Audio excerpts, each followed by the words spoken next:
Good evening, Tottenham fans. Following the kudos setback, there's been a huge uproar from the Spurs fan base talking about what are our medical team doing? Why are they consistently getting things wrong? And why are we getting so many injuries? Now, in today's video, I want to talk about what are we possibly doing wrong. And I believe the medical team has got a part to play in this, but I do believe there's a lot more variables, a lot more other factors that are actually destroying this club, and some of it is outside our control, so it's even harder to deal with. But some of it is our own fault, some of it is our own problems. But are Spurs the only team going through this? No. I've also looked up the data of other teams and how many injuries they're getting as well. And believe it or not, Spurs are not getting the worst amount. Spurs are most consistent at getting injuries, but not the highest amount. I've got the top 9 teams from year 2022 to 2026 and the injury records of other teams. I'll go from 9 to 1, and you won't believe who number 1 is and where they actually finished in the league. With the amount of injuries that they had was absolutely insane as well. So what are the problems first? What could possibly be causing all these injuries for Tottenham Hotspur and other clubs? For me, you have to look at the fixture list. It's absolutely incredible how much you have to go through, especially if you're playing in Europe. If you're not playing in Europe and you have a massive amount of injuries, it can still affect you massively. You have obviously the 38 games in the Premier League. You have the FA Cup games, and depending how far you get in the FA Cups, that can really hinder you. Then you've got the League Cup.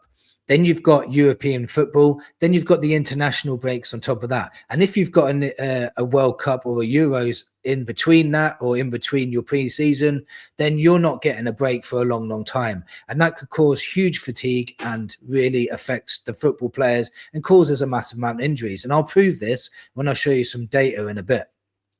So what about training methods? Are Tottenham's training methods not good enough? Are we spending too much time in the gym? Are we not spending enough time in the gym? Are we working too heavy weights? Is the training facilities, we're supposed to have the best training facilities in the world, but is it because the training facilities are that good when we go on to other pitches or other training facilities? Does it affect our knees and our joints? Who knows? But maybe the training methods are too intense. Maybe the managers that come in, like Ange Postecoglou, was his training methods too intense? Are we doing it too many days a week? We have to look into absolutely everything. Also, what about squad depth? Is squad depth a problem? I think this is 100% yes. I think if you look at this season alone, we've filled 23 gaps in a 25-man squad. We've still got 2 gaps left for senior players. And the reason I say that is because 21 years and under, they don't count as a 25-man squad. You can have a unlimited amount of players playing from 21 or under. That doesn't have to be counted into the squad. So if we have to fill only 23 gaps is absolutely criminal, and we are our own worst enemy when it comes to that. The intensity of the Premier League doesn't help either. If you're playing twice per week, you're playing once out in Europe, and then you're playing a huge intense game at the weekend in the Premier League, and then you're going back out to Europe again and playing a must-win game. This causes a huge fatigue, and once you start getting injuries and your players have to keep playing, that causes a snowball effect.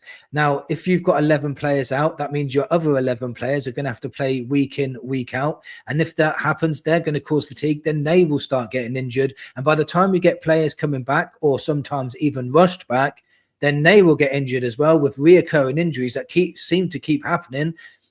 And it snowballs. It just snowballs. We have to take into account bad luck. Some of it is bad luck. You do get unlucky injuries like ACL injuries, Kulu, Maddison, an unlucky injury with Dragushin when he just turned and twisted his knee. There's so many examples of just, a knock turning into a long-term injury. And so bad luck can't be discounted. But medical team also, what are they doing? Are they doing all the right things? Are they not assessing the injury properly in the first place? Because they tell us, oh, it's just a knock, and then they're out for 3 months. Or they tell us, it's a slight fracture, he won't need surgery, and then he ends up having surgery. So are they telling us the wrong things? Are they giving us the wrong time frames for them to return? Are they rushing players back due to pressure of trying to win games, especially when you're in a relegation battle? So that can't be discounted either. So there's a lot to do with it, not just the medical team. And if you think about it as well, it's not just us. If I go from 9-1 of the lowest amount of injuries is 9 and the highest amount of injuries is number 1, and I'll go through all the teams. And by the way, Tottenham are in this twice in the top 9, and after this season we could be heading towards 3 in the top 10. So 9th is Liverpool, 23-24 season, days lost 1,252, 34 separate injuries. They finished 3rd in the league. And if you look, when I go through this, try and find the similarities.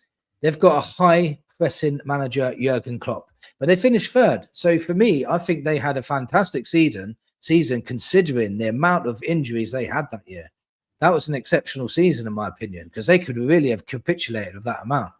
Then you've got Manchester City. Also, if you look at it, Liverpool, Manchester City have both got really strong squads, and both of them finished 3rd when they had an injury hit season. Manchester City are 8th highest since 2022. And by the way, I'm doing it since 2022 because that's when records began, when we started counting the days out injured. Before, we was only counting if you're 14 plus days, then you counted as long term. So it was counted differently. It's counted differently now from 2022. So that's where I'm doing the record from. So if you're a Newcastle fan and you're screaming at the screen now and you're saying, well, we had 1,700 minutes out in 2012, which I do know about, that wasn't recorded exactly the same as it is now. So I can't compare it. And 7th, we had Manchester United. And with Manchester United, they were playing in Europe, high pressing under Ten Hag. I think they had a couple of managers last season, and they ended up 15th. So, you know, playing in Europe did not help them that year. Arsenal, also playing in Europe, ended up finishing 2nd. And I think as much as we hate them, that's a massive achievement considering, you know, the 36 separate injuries with 1,297 days lost, and they still ended up finishing 2nd, which brings me to the reason we need a stronger squad. And this is what I was talking about earlier. We are our own worst enemies. Filling only 23 positions out of 25 is criminal, in my opinion. Spurs are 5th highest with 1,400, but we finished 5th. Now, here's the common denominator here. Finished 5th because we only had 1 game per week. So we was able to deal with the injuries a lot better. We had a massive amount of injuries, 1,402 days lost, 37 separate injuries. So as much as you hate Ange Postecoglou, the ones that hate him, I think he's a top manager. He still got us 5th with all these injuries, 37 separate injuries that season. It's absolutely insane. Now, this one worries me a lot because Ipswich Town, 41 separate injuries when they were in the Premier League last season, and they finished 19th. They only had 1 game per week, but Ipswich Town have not got squad depth, and it really, really affected them. I think Kieran McKenna done a fantastic job with them, to be honest, because they still didn't finish last in the Premier League with a really small squad. They probably had the highest injuries that season as well. Oh, no, they didn't actually, because the 2nd highest injury record that season as well. And I think Kieran McKenna done a good job, but, you know, that's what scares me. They got relegated. We're showing the same sort of, we're at the moment, Spurs are on 835 days missed so far, and we've still got 7 games to go. So that could go into the thousands quite easily, especially with the amount of injuries got at the moment. Now, 3rd, it's Spurs again. So I told you we're more consistently in this table. Again, even higher this time in the 24-25 season. This is when we were in Europe this time under Ange Postecoglou with 41 separate injuries and ended up finishing 17th. Ange Postecoglou knew we couldn't play in all competitions. He needed to get a trophy, and that's what he went for. And I think that is still a great season considering the amount of injuries that was. That was absolutely insane. Now, Chelsea are higher than Spurs. So all the injuries we've had, Chelsea are higher with 48 separate injuries. But the difference with Chelsea is they've got a massive squad, but they still finished 12th. So maybe the quality of their squad wasn't as good. They still had a high pressing manager in Graham Potter, but they just could not get wins under their belts. And they were in Europe that season as well, which is another common denominator of why you finished so low. They couldn't handle 2 games per week with that amount of injuries. I don't think many teams could. So that's another common denominator. Now, Brighton Hove and Albion is the team that has got the most injuries. This is the record since 2022. 1,944, 48 separate injuries. That's absolutely insane. League finished was 8th. I think that is a phenomenal season for Brighton, considering the amount of injuries they've got. That was crazy. They only had 1 game per week. They wasn't in Europe that year. They was in Europe the year before. So they were able to deal with it a little bit better, but I just still think that's a fantastic achievement. But look at the common denominators on that. The 24-25 season, 4 of those high injuries were in 24-25 season. That was after the Euros. So we had all the season before that. We had the Euros straight into this season, 2 games per week, and there's a massive amount of injuries. This is a massive problem. Fixture list is a massive problem. Squad depth is a massive problem. And this is what I'm saying about Spurs. It's not just your medical team. There's so much variables that go around it. It's absolutely insane. Once problems start, though, they do snowball, and it's very hard to get out of. And once you start snowballing and your best players are out and you start losing games, that can affect your brain too, which affects confidence, which affects results. You start losing games, no players are coming back to help you, and all of a sudden, you've got no confidence and you're going further and further down the league, and you're getting more and more injuries, and you just feel like that it's never ending. So the medical team is a problem. It has to be, because of the amount of reoccurring injuries we're getting. I just think that is a massive factor. Even Ange Postecoglou spoke about that before, saying reoccurring injuries are worse than actual injuries at this club. So that is a massive problem. But how do we fix this? How is this going to be fixed? Well, I've got some ideas. Whether the Premier League does this or not is a different story. But first of all, squad size. Raise the squad size.